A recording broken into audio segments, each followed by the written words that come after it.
권고합니다. 13장부터 19장에 이르는 가나안 땅 분배에 관한 이야기는 굉장히 지루할 수 있습니다.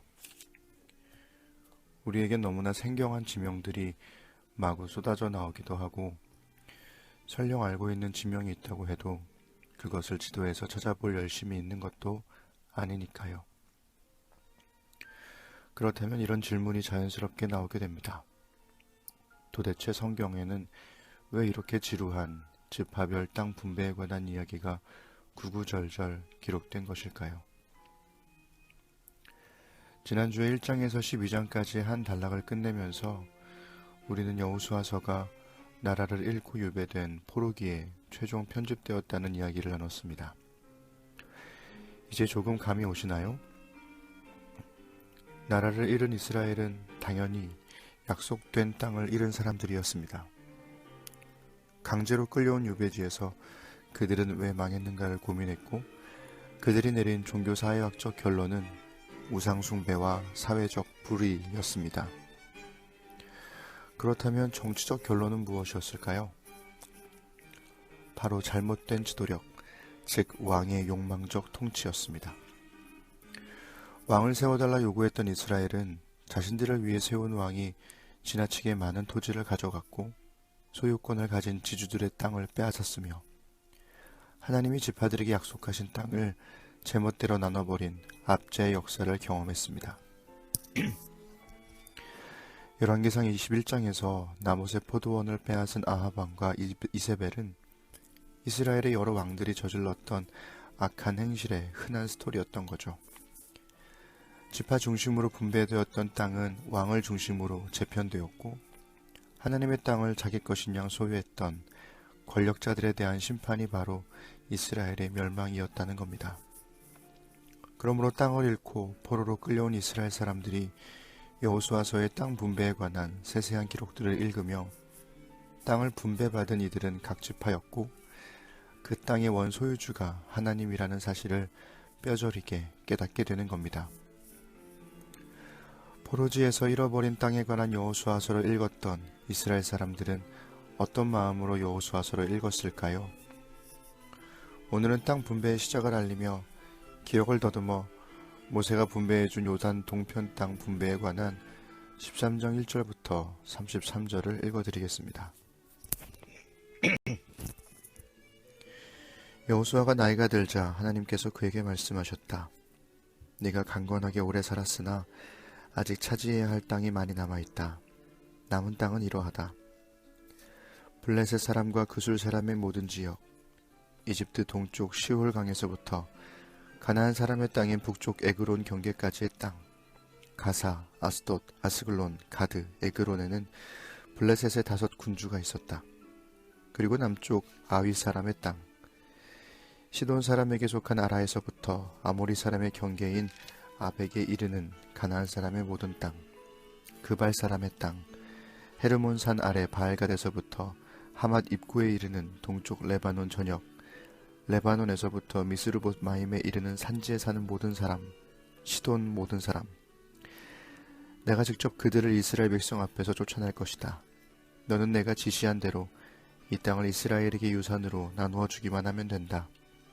너는 지금 이 땅을 9지파와 므낫세 반쪽 지파에게 유산으로 나누어 주어라.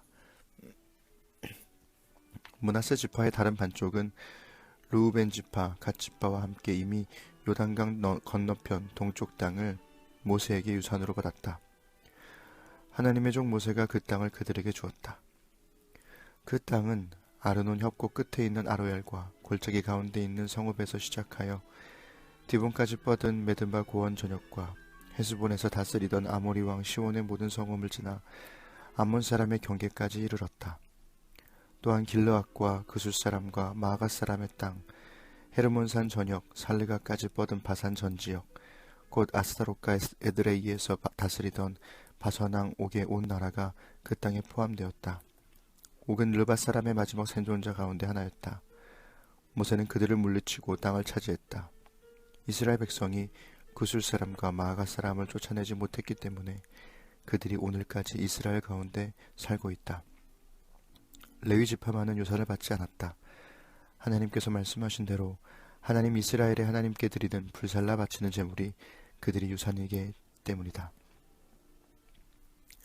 르우벤 지파에게 모세가 가문별로 나눠준 땅은 이러하다. 아르논 협곡 끝에 있는 아로엘에서부터 골짜기 가운데 있는 성읍까지의 땅과 메드바 주변의 고원지대, 헤스본과 그 고원에 있는 모든 성읍, 디본, 바못 바알, 벳바알몬, 야하스 그데못, 메밧, 기랴다임, 신마, 골짜기 산에 있는 세렛사할, 벳부월, 비스가 기슬, 벳여시못, 고원지대에 있는 모든 성과 헤스본에서 다스리던 아모리 왕 시혼의 온 나라. 모세는 시온뿐 아니라 그 땅에 살던 미디안의 귀족들 곧 에위, 레겜, 수루, 훌, 레바를 죽였는데 그들은 모두 시온의 꼭두각시였다. 전쟁에서 죽은 이들 외에 보올의 아들인 점술과 발람도 이스라엘 백성에게 죽임을 당했다. 르우벤 지파의 경계는 요단 강가였다. 이것이 르우벤 지파가 가문에 따라 유산으로 받은 마을과 성읍들이다. 갓 지파에게 모세가 가문별로 나눠준 땅은 이러하다. 야스엘 지역, 길르앗의 모든 성읍, 라빠 앞 아로엘에 이르는 암몬 사람의 땅 절반, 헤스본에서 라마 미스바와 부도님까지, 마하나임에서 드빌 지역에 이르는 땅, 골짜기에 있는 베타람과 벤니무라와 숫곳과 사본, 헤스본 왕 시혼의 나라의 남은 땅, 북쪽 긴네렛 바다의 끝에 이르는 요단강 동쪽. 이것이 갓 지파가 가문에 따라 유산으로 받은 성읍과 마을들이다. 므낫세 반쪽 지파에게 모세가 가문별로 나눠준 땅은 이러하다.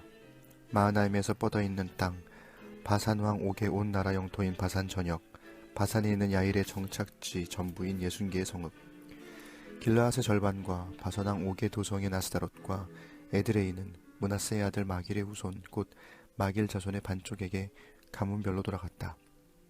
이것이 모세가 여리고 동쪽 요단강 건너편 모압 평지에 있을 때 유산으로 나눠준 땅이다. 그러나 모세는 레위 지파에게는 유산을 낮추지 않았다.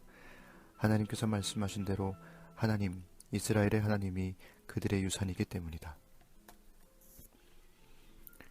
모세의 뒤를 이은 지도자 여호수아도 늙었습니다. 그렇다면 그 다음 지도자는 누가 될까가 자연스러운 질문 아닐까요?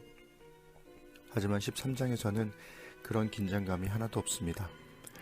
누가 지도자가 되는 것은 중요하지 않다는 거죠. 중요한 것은 누가 되더라도 하나님의 말씀에 순종함으로 땅을 분배해 주는 것입니다. 그런데 모세가 이미 분배한 요단 동편 땅의 분배를 계속해서 상기시키는 이유는 무엇일까요? 하나님이 모세와 함께 했던 것처럼 여호수아와도 함께 하실 것인지를 의문시했던 사람들이 요단 동편 땅을 분배받은 지파들이었습니다. 그리고 하나님은 앞선 여호수아서의 기록들을 통해 여호수아와도 함께 하심을 명확하게 보여주셨죠. 따라서 이후의 지도자가 누가 되든 모세와 여호수아는 하나님께서 택하신 지도자로서의 모범이 됩니다. 이제 이후의 모든 지도자들은 이 모범을 따라 이스라엘이 자기 땅에서 안식을 누리도록 하나님의 말씀에 순종해야 함을 깨달아야 합니다. 독특한 것은 레위 지파에 관한 기록이 2번 반복된다는 겁니다. 레위 지파의 유산은 14절에서는 하나님 이스라엘의 하나님께 불살라 바치는 제물이고 33절에서는 하나님 이스라엘의 하나님이 그들의 유산이라고 기록했죠. 여기서 우리가 다시 한번 조심해야 할 것은 레위 지파를 오늘날의 목회자 그룹으로 보는 것입니다. 그리스도인들은 제사장 나라로 부름받았으며 우리는 모든 믿는 자가 제사장이라는 전신자 제사장을 믿죠. 그렇다면 하나님을 유산으로 삼아야 하는 사람들은 목회자들만이 아니라 이 땅의 모든 그리스도인들입니다. 온전히 주어졌으나 완전히 갖지 못한 땅에서 살아가는 이 땅의 모든 사람들이 바로 그 땅에서 안식을 누리도록 하나님의 말씀에 순종하는 것이 세상을 향한 제사장으로 부름받은 그리스도인들의 소명인 거죠. 누가 지도자가 되는지는 중요하지 않습니다. 오직 우리가 우리의 욕망 대신 하나님의 말씀에 순종하느냐가 중요한 겁니다. 자기 욕망으로 더 많은 땅을 차지하려는 시대에 공평과 정의로 분배되는 땅을 회복하는 것이 그리스도인들에게 주어진 가장 어려운 숙제가 아닐까요?